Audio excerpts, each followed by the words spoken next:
Yes. All right. So I hit the live button. Okay, we are live. What is going on, people out there in the Omniverse? I'm here with my friend, kindred spirit, Mr. Andrew Brown. And just like a quick reminder, if you're new, it's cool. The OG Spotlight is about highlighting the men and women that are out there putting in work to leave this world better than they found it. And luckily, Andrew and I were able to connect. He's kind of you don't know this, Andrew, so I'm going to be doing a live confession. The content, the style of your content is something I aspire to, right? Like it's very engaging. There's a lot of visuals. There's text. It's dense, and it's an experience. And I'm like, son of a gun, I want to do that when I grow up someday. And so, that's kind of how we got how I got connected or drawn to you. And then through connections and DMs and stuff, we were able to coordinate this thing. You're coming in from New York somewhere. We talked a little bit about that. I'm not real good on this particulars up there. I'm here in San Antonio. And folks, if you're out there, if you're lurking, we love you, right? Watch, take it in, share. And we'd like to know that you're there. The only way we know you're there is if you leave us a thumbs up, a comment, a thumbs down. It doesn't matter. Let us know you're there so we can show you some love. And with that, Mr. Andrew, would you mind letting the Omniverse that doesn't know you, let them know a little bit about you, my friend? Yeah, and I appreciate you having me here. And this is my first live on LinkedIn, so I'm super excited to be here. My story, just to give context to your audience, my story starts on September 11, 2001. And I was 23 at the time, living in New York City, and the planes had just hit the buildings.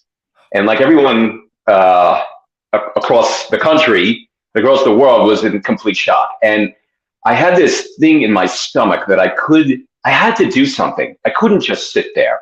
And I got this crazy idea to give a call to my friend in Rhode Island at the time and have him come in, and we were going to go down there. And I called him up, and he's like, dude, we're not going down there. I'm like, we're going down there. You got to come in. And a couple of days later, he makes his way into New York City, and he comes in this big blue truck with American flag on the back, and he's dressed up as a tradesperson. He's got a hard hat on. He's got overalls on. And he's got an extra set of overalls and a hard hat for me. And all of a sudden, I find myself now racing down the West Side Highway from checkpoint to checkpoint, going down to the Trade Center. And we're stopped at a light, and people are throwing in toothbrushes and toothpaste and water and cheering us on. I'm like, it was just an amazing experience. And I can't tell you how we got through the checkpoints, but we did. And we parked the car, and all of a sudden I found myself on the World Trade Center where it once stood a few days after the planes had just hit the building. And I found myself the entire day helping tradespeople and emergency workers find survivors. Wow. And I was watching the tradespeople on site, and they were running into unstable structures, and glass was falling, and they didn't have any protection on. And you talk about life-changing experiences, not only personally, but professionally, that after that, I was in IT. I was an IT person. I wasn't a school guy. Okay. I literally quit my job like just a few weeks after that happened. I put my 2 weeks notice in. And for months, I had these sleepless nights of figuring out, how do I get back to the tradespeople that I saw on site? And that's where I co-founded an online tool and equipment business named ToolFetch with my brother about 22 years ago. We're still going strong. We still love the business. We sell tools to the skilled trades, so professionals such as welders, carpenters, plumbers, and other blue-collar skilled trades. So these are the men and women who are building and maintaining our bridges, our tunnels, our roads, and we reach them by offering one of the largest online catalogs with over 1 million different products from 650 vendors. So products like lifts, cement mixers, drain cleaners, harnesses, stuff like that. That is my way to get back to the skilled trades from what I saw on 9/11. And I've been doing it in a consistent basis and putting out content about the skilled trades and the gap. And that's how I started. Dude, oh man, I thank you for sharing it because I didn't know that, and it brings a lot of idea questions. So I got a bunch of questions, but I want to recognize Mr. Darrow De La Fosse. He says, "Great to be here. Thank you, my friend. Appreciate your support." He's very supportive in sharing content and engaging with the stuff that we put out there. Thank you, my friend. Um, oh, Andrew. Okay, so here's a question. Like my story, I've been in the trades, right? Started 1995. My dad's a plumber, graduated high school, started working. Now I don't really do that kind of work anymore, but I'm like, because of the amazing life that I've been able to experience as a result of choosing a career in the trades, this is why I'm a huge advocate for careers in the trades. Now, having been on that side of it, like early on in my apprenticeship, most of the time I felt invisible. And I would even go as far to say that even today, trade and craft workers largely are ignored or treated as just another thing. And so what you described was 9/11 happened, you and your buddy hooked up, y'all came in, and all of a sudden the trades, this is an assumption, so please respond. The men and women that do the work that keep all of our conveniences intact and operational became visible to you. How accurate is that? I think it was always there. Okay. I think this is what, again, going back to life-changing events, I think Yep. this was the, you pour fuel on a, like this was the, I could say that this is what I was meant to do. This whole setup of how, you know, the trajectory changed in my life changed because of this, but it propelled me out of what I was doing, which I should not have been in IT, and just course corrected me into something I should be doing.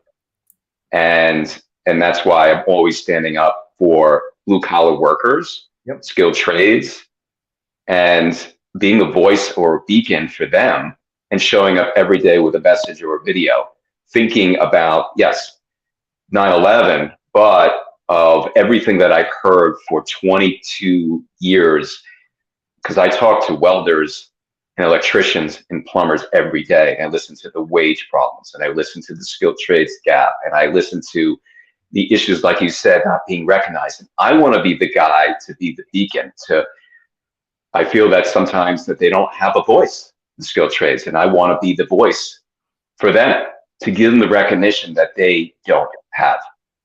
Yeah. And that's one of my, I just kind of, I'm in what I'm supposed to be doing. I'm happy. Yeah. No, that's amazing. Yeah. So same. What was it about your first career, the IT piece, that one like drew you to it? And also what I took was you were in the space and then all of a sudden you saw this thing that said, oh hell, I'm doing the wrong thing. That's where I need to be. What was that like? Getting in and then saying, okay, I need to go do this. I think it was just, to some degree, it was a gut like decision. It was just like sleepless nights, just remembering back 9/11 and just saying, like, what am I doing? You just, sometimes people have that aha moment. It's Yes. like you wake up and you're like, wait a second, what am I doing? And maybe I needed the event to really kind of like shake me and be like, dude, you're not in the right thing. And just course correct into giving back to the skilled trades. That was a scary time for me because even though that I did this with my brother, we almost failed our first year because we weren't making any money. And it was like, at that point, you start to really dig deep and you say, yes, I'm young, but still, like, what am I doing? What am I doing? I'm trying to do this thing and obviously support a cause, but yet we're not making any money.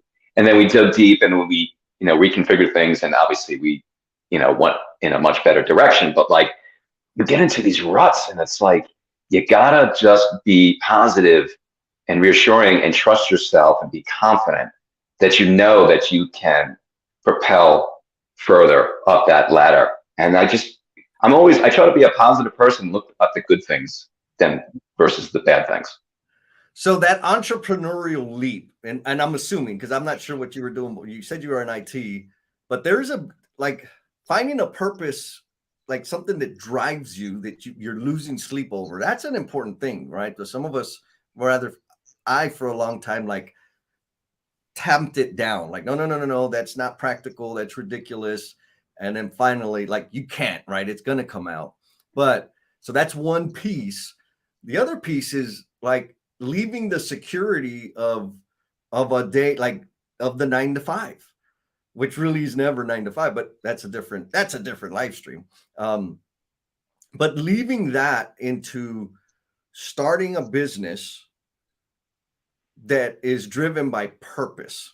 Like I think that's what keeps some businesses alive. I would say most businesses alive.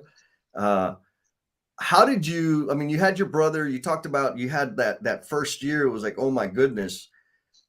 How did you manage your learning, or maybe direct your learning as y'all started the business to where you're at now? Because you said it's been what 20 years.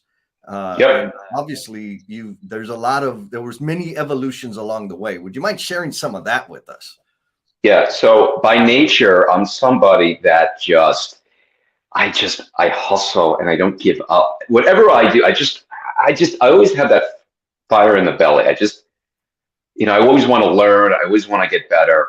Obviously, when you're out on your own, you have to learn and absorb because at that point in the game, I didn't really have any mentors, nobody to look up to. And Mm-hmm. that was one thing that fast forward to today, I do, and it helped me, and I'll get into that. But um, I didn't have that. So I was kind of learning on the job per se, and Mm-hmm. reading and just finding what works and what doesn't work. And I think it was just, you know, kind of grinding through and winning, let's say, to work with another vendor. Like all of a sudden we got another vendor. All of a sudden we got another supplier we can work with. And it just kind of slowly built and built and built and built, and just experiences over the years of things that were working and not working. We would kind of change course.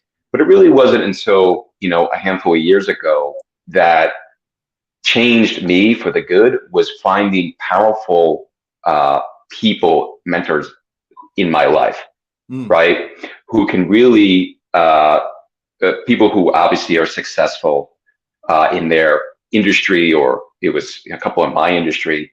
But that's what really kind of like set me apart, like where I should have had that when I was younger. And anybody who's listening, who's even starting a business or thinking about starting a business, is really to align yourself with somebody who's been there and done that. Obviously, within your own industry would be wonderful, but somebody who understands business and the aspects. Because I always say, you know what you know, and there's a lot that you don't know, and a lot you don't know is hurting you.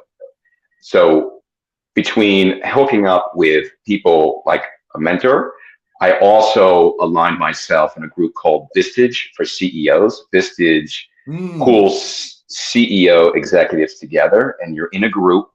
I have about 20 other CEO executives in my group in different industries. We meet once a month, which we'd actually met on Wednesday. Nice. And those are people, they're my extension of my board. I got people I can say, hey, I got this problem. What do you do? And I learned so much from there. And you have to be open and honest and self-aware of things that you just don't know. And it made me a better person and a better business person. So all those things in all conjunction help, but you got to be open and willing to want to learn. Man, amen. So Vistage, I think oh man, his name just escaped me. Elevator. Uh Yes, Chris. Chris Gutkiss, thank you. So Chris was in my group. So I would sit elbow to elbow with him Oh for the last year. So Chris is a great guy. man. Um, but yeah, he was in my group. Yeah, awesome, awesome. That clearly speaks to the value of the group. So here's a question I have because I've heard different things in terms like one mentorship. I know how powerful it is on both ends, right? When I'm being Mm-hmm. mentored and when I'm mentoring, um, and there's a huge element of vulnerability that I think people need to be aware of, right? Because to be able to say, I have a problem, I don't know what the hell to do, is a vulnerable action, like 100%. And if you can't do that, you're kind of going to be doing the same thing over and over. Is that fair to say? Yeah. What's the definition of insanity, right? You keep doing the same, Exactly. expecting a different result. One thing I can say in it depends on your upbringing. I was always taught to do it yourself. Do it yourself, figure it out, you're smart. And over the last few years, I'm like, that I didn't Not pan working. out too well because I'm limited by my own knowledge. I'm not feeding off of other people that have better ways of doing things. And until I finally realized that, that's where, like, wow. Oh my And God. asking for help, people will help. You don't realize just asking people willing to help you. And it's amazing. You're not self-made. You're never self-made. I hate when people say I'm a self-made whatever. You're not, because there are people in your life that have helped you along the way. And you need that. Yes. So here's a question I have in terms of your selection criteria for mentors. Do you have a specific set of criteria that you kind of help pick your mentors? Um, well, in Vistage per se, there is a chair, there is a person who runs the group. He would be a mentor to me. So that was just someone who aligns in the group and has run large businesses and that type of stuff. But I think aligning yourself with somebody, like for instance, if I was in the trades, right, per se, and I wanted to aspire to be a plumber, electrician, I'm going to attach myself to someone maybe has 25, 30 years Yeah. in the industry who can really teach me all the ins and outs. And hooking up with that individual can cut out so much time of you trying to figure it out yourself. And Yes. it's almost like you climb a ladder a lot quicker, where the other way you just kind of figuring it out, and there's a lot of lost time there, and time is everything. And you want Oh, to make sure that you align yourself with somebody who's willing to help you and obviously is knowledgeable. right. But that's what I would do if I was getting into that world or that trade. 10-4. Yeah, I've learned a couple. I'll do two different things. Like I need that long vision, 20 plus years experience ahead of me to kind of, okay, that's what's possible. And this is what they did, big picture. And Hmm. then I look for somebody that's a year or so ahead of me because the tactical, like button pushing, clicky things, whatever needs to be done, that's fresher in their mind and they can give me guidance in terms of like the most up to date tech or whatever it is. And so I try to mix it up because I get too far out into the future and I don't know what the next step is. And also, I don't know about you, Andrew, but this is my struggle. And so, folks, we're talking about mentorship. Benji Bullock says mentorship keeps you Benji. from the definition of insanity and helps you from having to reinvent the wheel. Bam, mentorship is key. Thank you, Benji. Appreciate you, brother. Damn it, I lost my train of thought. So we're talking about mentorship and the like what is the next right step. You talked about it shortens the learning curve, right? We can go and actually put the thing in play. My problem, and I'm sharing this so that folks out there, you're hearing about mentorship, like mentorship will have no value if you're not willing to just follow direction. What do you think about that, Andrew? Yeah, look, I mean, it's one thing that someone says that, I look at this in a lot of different ways. A mentor saying something to you, or you going to a seminar, how many people really take the advice of the speaker, right? It's Yeah. like you're all gung ho and you come out of the seminar, I'm going to do it, I'm going to change, and you don't change. You have to be willing to be open, and honest with yourself that what you're doing currently is not working. And the person that's giving you guidance is hopefully giving you the right, way of doing things, or the right path. But you got to be willing to do it. You have to be hardworking. And you're going to look, there's going to be things that you're just not sure about. but putting in the time and effort, putting in the hard work and listening to that individual. Because if you're not open-minded and you're closed-minded, forget it. Why are you even there?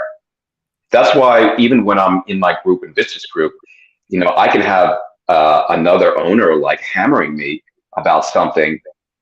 And if I respond like, what are you talking like?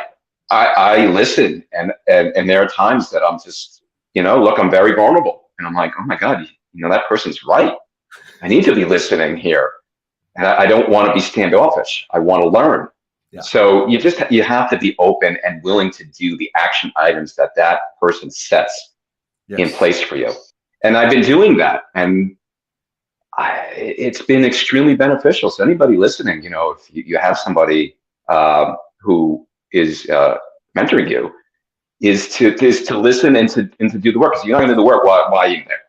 Yes, yeah. No, that's one thing. It's gonna sound ugly, but when I'm working with folks, we're not gonna have another call until you've tried what we talked about last time, right? Like, what did you do? We talked about this thing. What did you do? What did you learn from it?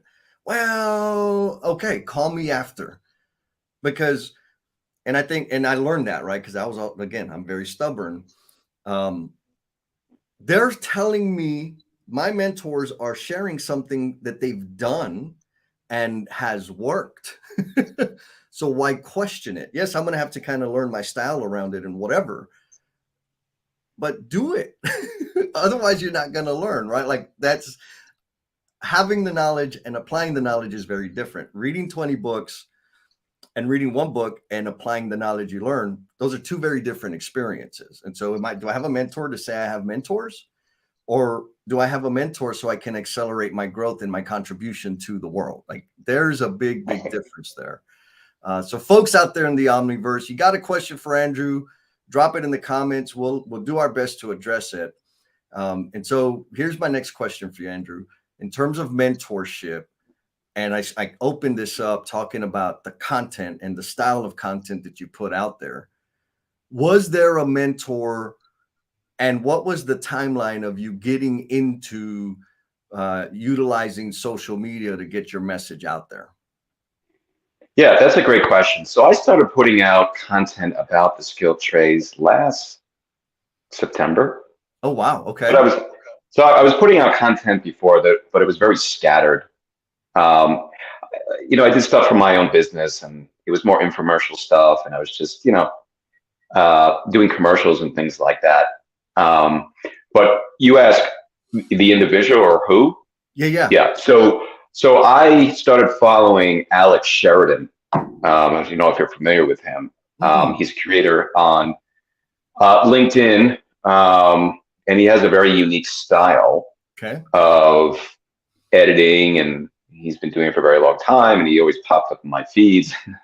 Eventually you start listening, and I ended up liking what he was saying, and it was interesting. I was in a rut. I was just like, when you create content, a lot of people do it that day, right? Yes. It's like, what am I going to do today? Now, I remember back in the day when I used to do more YouTube stuff, I had a studio downstairs, and I'm doing my work, obviously, for my own business. And all of a sudden, it's like, okay, I got to go shoot a video. Okay, I'm going to go downstairs. I'm going to shoot a video. And it took me a lot of extra time. And then I would do the editing. And then what's the thumbnail? And what's the title? And then it would bomb. And I was like, why did I just spend all my time trying to do this and wasting my time? And I went into that cycle, and I was just literally, I was like, damn. I was like, I'm done. Like, I'm not doing and wasting my time. And it's really until I found Alex, and we had a few conversations and talked about putting in some processes and, getting ahead. So the idea behind building content, if anybody's listening, is to have it scheduled out ahead of time. So what I mean by that is that that you have one day to do content. So for me, it's usually Wednesday. I set an hour of my time to go shoot video. So I'll shoot 5 or 10 videos within that time frame, and then I'm done. Then I would send it off to editing, and editing would do that because I'm not an editor. I don't. That's not my skill set. And then it would come back, and then obviously I would set it up to schedule. For me, I'm always out a month for my content. So my stuff is either, scheduled out, or I rearrange certain things. And that's how you kind of get ahead, because then that doesn't take you away from your day job. And then obviously you have time to post your stuff. Like for me, mostly it's on LinkedIn, and get back to comments and stuff like that, because that's extremely important, getting feedback and interacting with your own audience. But that's the recipe for success. And obviously Alex was a part of that. So, to shout out to him. And I think it's just hooking up with the right person. Yeah. Because a lot of people just don't know how to do it. And I was that person. I was the person on the other side looking at him like, oh, how does he do that? It's amazing. He's everywhere. Yeah. And now I'm the guy everywhere. So it's fun. Yeah. I just recently got into scheduling my content.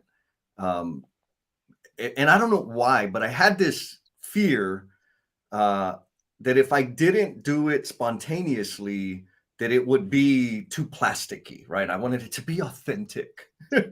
But like you said, it takes an enormous amount of time every day if doing it that way, right? Recording it, editing it, scheduling, posting it, interacting, like that's time.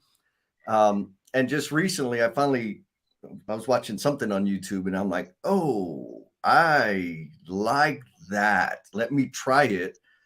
And I got tons and tons of video because people like you are gracious with their time and I get to interview them. And every now and then I'll say something smart.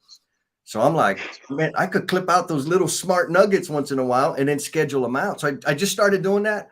What it's done is like, I do the editing and then I'm like, okay, I got the batch that's edited. And now I can schedule them in some kind of sequence that makes sense and also doesn't like overload the same message in the same week or whatever.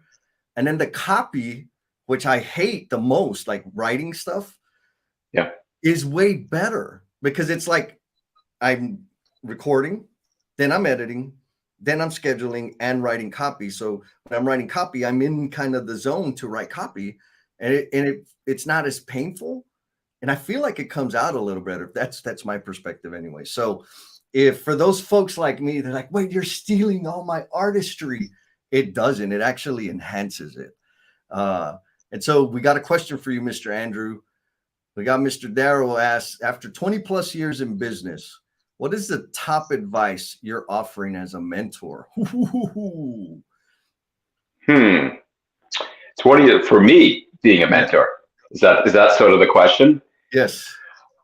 I would say first, if you're starting your own business, first I would align yourself. For me, it was Vistage. That helped me tremendously as a business, going through learning a leadership style, understanding what kind of person that I am as a leader, because everybody has their own way of doing things.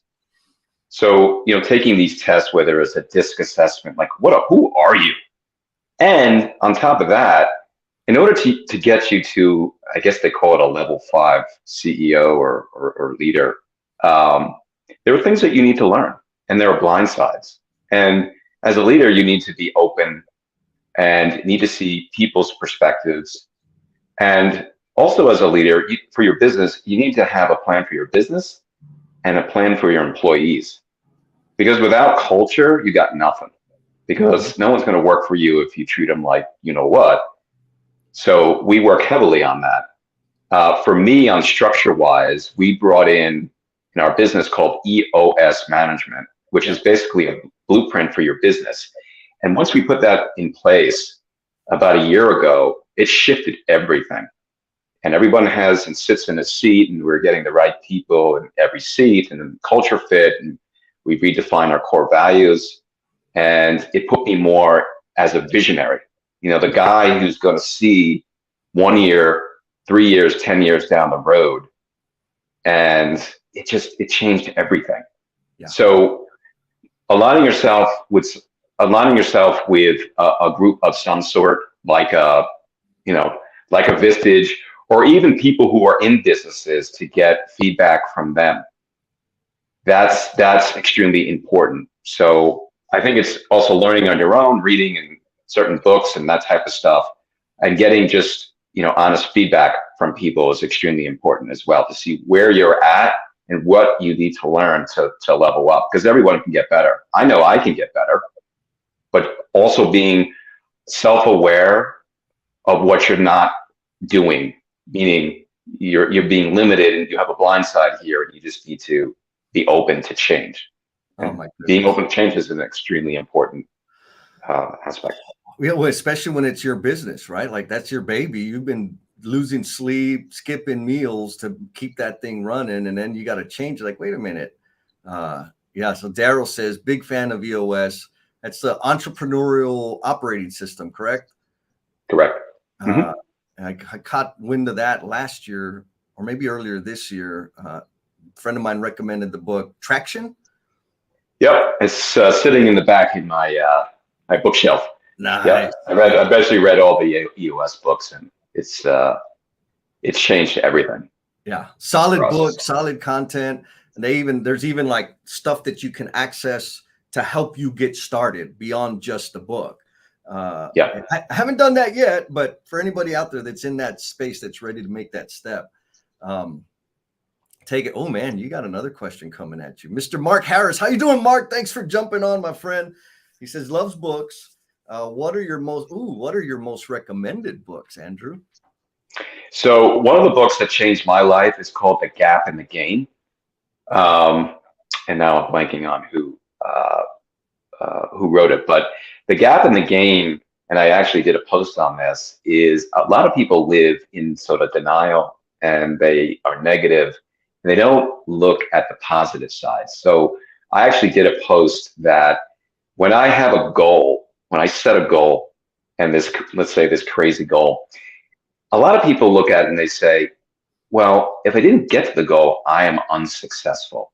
Well, that's not true, because if you start going backwards, right? If I start looking back 90 days, 120 days, how far have I come, right? Am I a better person? Did I level up my skills? I might not have gotten to where I need to go, but I got so much further than I even expected. And then you start adding up those little wins, and you start to say, wow, I got a win here, a win here, a win here. And all of a sudden, your mindset starts to change. That book changed everything for me, because sometimes I would look, you get into that I'm negative, and it eats you alive. So I always try to look at the positive side of anything, and adding up those little wins. That's what keeps me going. So I would say The Gap and the Gain would be one of the books to pick up out there. It might change your life. Oh my goodness, I love it.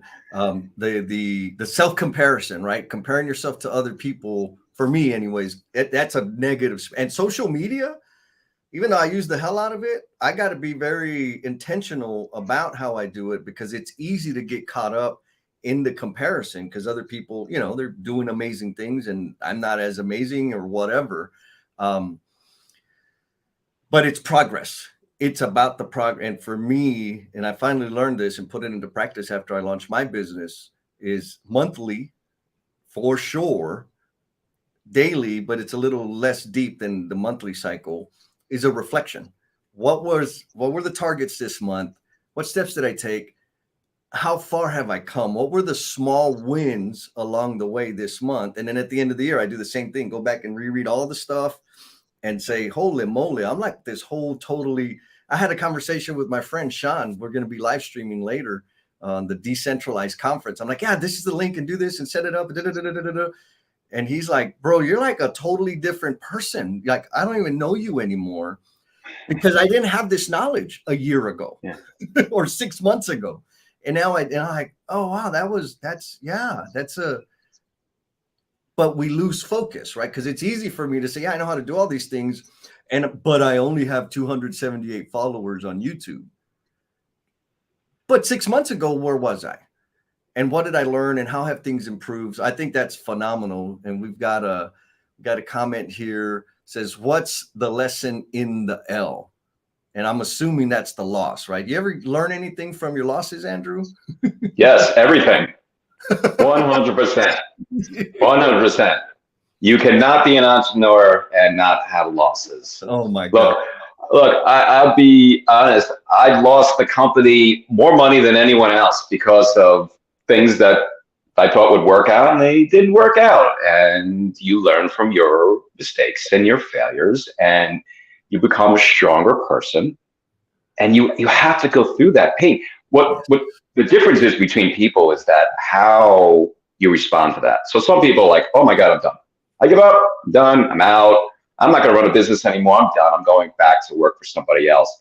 Where the true entrepreneur, the person who digs deep, who has the fire in the belly, is open, self-aware, says, you know what?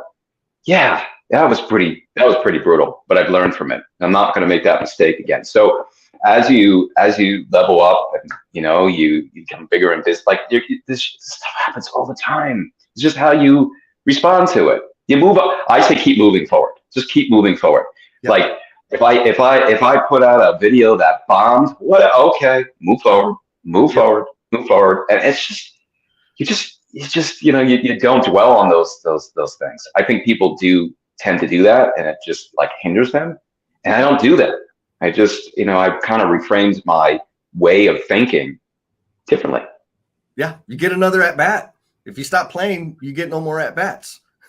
Exactly.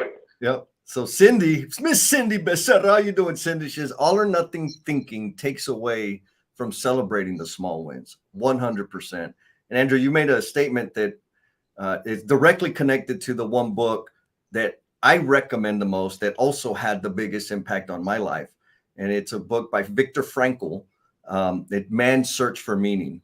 And there's this one quote that I'm going to jack it all up, but it was the one quote that transformed my thinking entirely. And it goes something like, there is a space between stimulus and response. And within that space lies our power to choose. And as we leverage that choice, our power and our influence expands, right? So something stinky happens, I can piss and moan and cry, or I can choose to learn from it, focus on what was the takeaway, what was the gain from the idea. Amazing book. Mark Harris says his favorite recommended to him was The Alchemist by Paulo Coelho. And Paulo's got some good stuff out there that's, I like the style of the delivery and the principles that he communicates across for people. Man, love it. All good stuff. All right. Well, Mr. Andrew, I can talk. You probably know that I could talk forever and ever and ever. And so what I want to know now is we kind of turn the corner, round third, head home. What OGs have contributed to your path, and who do you want to shout out, my man? And same comment to you out there in the Omniverse. Who are the OGs you want to show some love to? I guess some people that I would give a shout out to. These are just people in my life. Scott Rosenzweig, who I work with, has developed a lot in our business and obviously reshaped some things that I do as well. I would still say Alex Sheridan. I'd like to give a shout out to him, and has helped me along the way. Howard Levitt, who's one of our Vistage chairs that I work with, who actually I just spoke with earlier this morning. Nice. Those individuals, have really changed a lot in my life. So I give a lot of respect to them, and I appreciate all the hard work they've helped me with throughout the year. Amazing. All right, folks. Well, you need to go check out toolfetch.com. You absolutely want to connect with Andrew and check out his content, because it's real content and just high production value that is additive, not distractive. What did we fail to cover, Andrew? I think we mostly covered it all. Again, my mission and what I do content-wise on LinkedIn is really about the skill traits, right? So we align there, and my goal is to narrow sort of that gap in the amount of people that are retiring over the next 5 or 10 years, and I want to keep the trades going. And I'm always out there shouting from the rooftops with a microphone. I'll always be out there, even if I'm alone, whatever. I want it to continue on. I don't want to not be able to call a plumber or electrician and it's a 4-week wait because there's not enough people in the trades. Yeah. I don't want that to happen. It's something I want to continue to be a beacon and be the person who's instilling the message that it is a viable career, and for people to look at, especially when someone's thinking of college or possibly a career path like the trades, look at it. It's an option, and it's not what it used to be. And that's why I have all those messages out there about the skilled trades, that it's not dirty, it's not honorable. It's something that's very fulfilling. And that's kind of most of my content and my messaging. So I'd love people to check out my content, and I'm always here if somebody wants to talk about trades or wants to talk about tools or shop or anything like that. Yes. And I'll add, check out his content and share it, because that's going to help him. That's going to help the message. It's going to help the trades. Like it, interact with it, comment, share your thought, and share the content. Because that helps expand reach, right? I mean, that's 100%. All right, so we got a shout out here. LinkedIn user says, shouting on the rooftops with you, brother. Keep inspiring. Let's do it. Mark Harris says, it is evident from this forum that great people are our greatest resources for success and self-improvement. And then Daryl closes us out with, thanks, appreciate your messages, gentlemen. Thank you, Daryl. Andrew, thank you very much, my man. I appreciate the time you gave me. And folks, thanks for coming in, for supporting this OG, Mr. Andrew, and the OG Spotlight. And we're just going to keep on pushing. All right. See y'all later. Thank you so much.